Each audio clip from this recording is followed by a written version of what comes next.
Todavía quedan 30 segundos para empezar ya las últimas dos vueltas. Estamos en los finales de los más pequeños. Hemos empezado con la categoría de 6 años, ahora estamos con los de 8. Son muy pequeños y mirar qué velocidad están cogiendo esta noche en el Coliseum. Todos quieren ganar esta danza y quieren aguantar esa segunda plaza.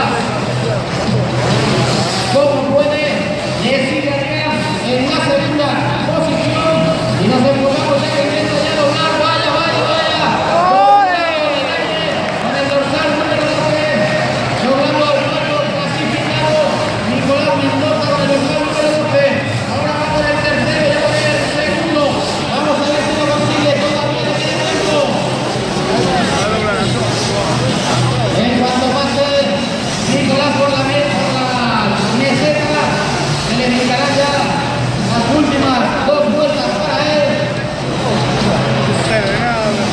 Él tenía que enseñar las vueltas, no se entera de nada. Para Nicolás, ahí tenemos, intentando ya lograr al tercer clasificado, intentando lograr